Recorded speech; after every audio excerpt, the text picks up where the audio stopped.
Bien, nous allons nous intéresser maintenant à l'implantation des luminaires intérieurs de cette maison et en particulier la partie séjour. Vous remarquerez que l'espace qui correspond au séjour est un ensemble entre l'entrée qui donne directement sur le séjour, qui donne aussi directement sur la cuisine. Donc là, j'ai un îlot cuisine ouvert sur la cuisine. Pour mieux visualiser ça, donc je vous propose la vue 3D. Donc on voit ici la cuisine, l'espace à la manger, l'entrée de la maison et puis là le séjour. Donc je reviens en mode plan et ensuite je vais dans lumière, luminaire, pardon, luminaire et là je vais dans sélectionner. Si j'ai introduit auparavant des luminaires, je vais les retrouver dans, voilà, ici. Ça, c'est un historique de luminaires que j'ai déjà utilisé dans ce projet-là. Si vous n'en avez pas encore, donc vous allez dans Catalogue, et ensuite vous allez choisir parmi une liste de fabricants infernal. Donc là, vous avez l'embarras du choix, le luminaire et de la marque qui vous paraît la plus efficace et la plus économique possible, en fonction des contraintes que vous aurez à respecter dans le projet. En ce qui me concerne, donc, et pour l'illustration de cette maison, donc je vais rester sur ce qu'il me propose déjà. Je vais dans Luxe Search. Je clique deux fois, j'atterris sur la page internet de Lume Search. Et là, je suis pas dans la page d'accueil, hein, parce que j'avais déjà ouvert la page et j'avais déjà commencé à étudier. Donc là, la page d'accueil, c'est celle-là. Je m'intéresse au luminaire intérieur, donc je choisis intérieur. Et là, il me propose, est-ce que je veux des luminaires encastrés dans le plafond, sur pied, encastrés de sol, plafonnier, suspendu, on applique, ou encastré mural. Donc je vais rester sur encastré dans le plafond pour le séjour. Je clique, là il me propose quel type d'éclairement je souhaite avoir. Donc je vais plutôt rester sur un luminaire de ce type-là. Et là, il vous propose tous les luminaires qu'il a dans sa bibliothèque.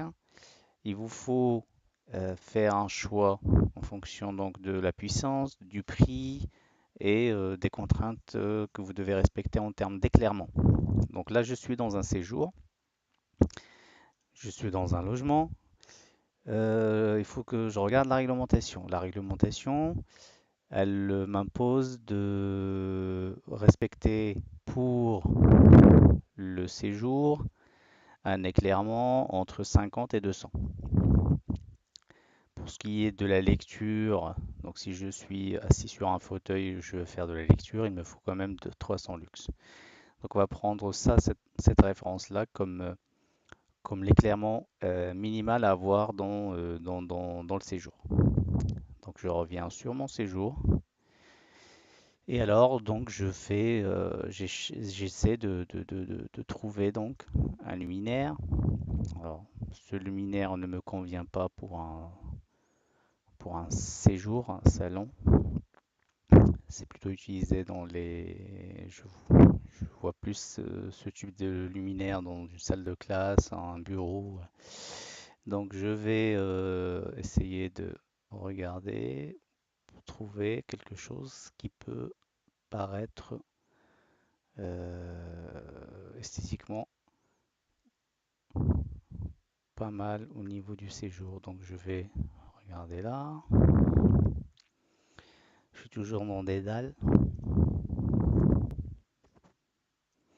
Si je veux euh, établir un filtre, je peux revenir à la page, en haut de page et essayer de trouver peut-être des luminaires en LED. Donc là, je clique sur LED. Je peux encore choisir en termes de puissance des luminaires entre une puissance et une autre, une valeur, un flux lumineux, voilà, min, max, etc. Et donc après, je fais défiler ça.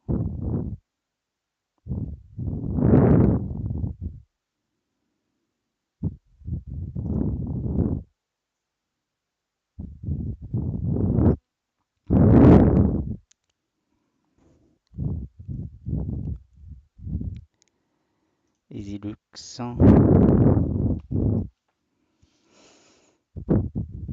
Allez, on va choisir celui-ci. D'accord, autoriser. Il va me le ramener là. Ensuite, il me demande d'enregistrer. Vous remarquerez qu'il demande ça tous les 6 minutes, hein, donc c'est une très bonne chose pour éviter d'oublier d'enregistrer son travail. Donc vous faites oui.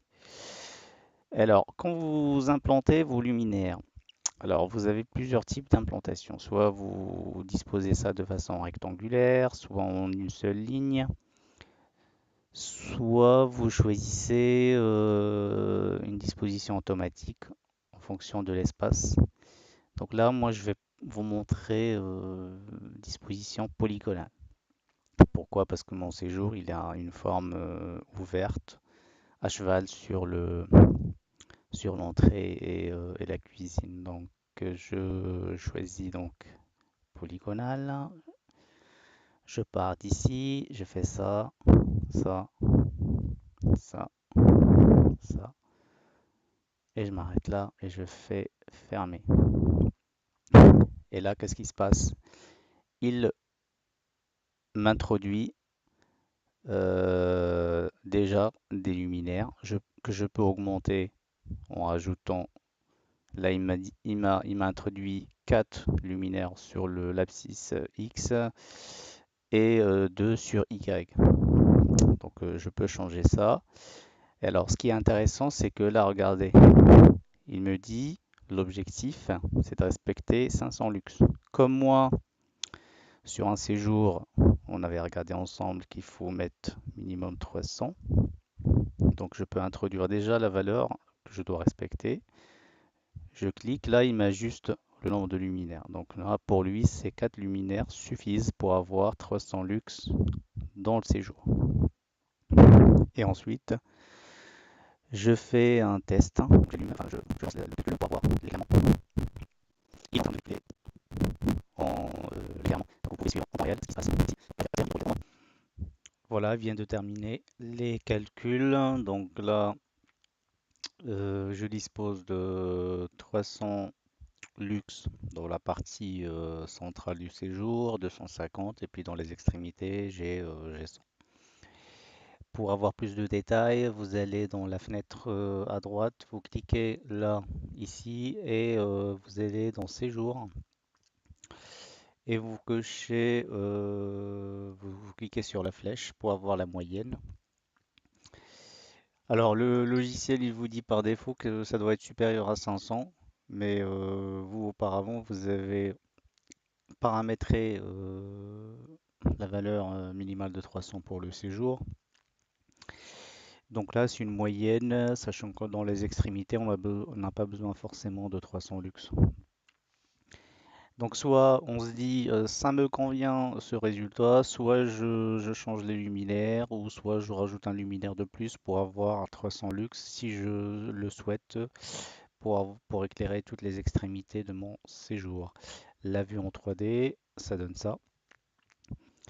Alors, en fait, le logiciel il calcule l'éclairement à un plan de référence situé à 80 cm du sol. Pourquoi? Parce que c'est la hauteur qui correspond à un plan de travail. Donc là, par exemple, pour la table, euh, tout ce qui est posé sur la table se trouve au même plan de référence. De même, lorsque vous êtes assis sur un fauteuil, l'éclairement est calculé sur la hauteur de référence qui correspond à la hauteur à la hauteur quand vous lisez un livre dans votre salle. Voilà pour l'éclairage des luminaires intérieurs. Euh, je vous laisse donc terminer l'éclairage des autres pièces, à savoir salle de bain, chambre, cuisine. Attention, la cuisine, elle est sur ce plan-là, elle est confondue avec le séjour. C'est-à-dire que là, vous remarquez que la cuisine se trouve ici, et là j'ai 250 luxe, 100 luxe, et là j'ai 25. Est-ce que la cuisine est bien éclairée, sachant que l'éclairage qui lui provient correspond à ces quatre luminaires? Je pense que la réponse évidente est non. Quand vous regardez les normes concernant l'éclairage dans une cuisine, vous êtes ici entre 300 et 500 lux. Donc, il y a des luminaires implantés ici pour avoir l'éclairement minimal requis pour la cuisine. Donc, à vous de voir comment implanter ces luminaires, comment vous allez les choisir et terminer le reste pour le cellier, la chambre, la cuisine, le bureau et le rangement de jardin.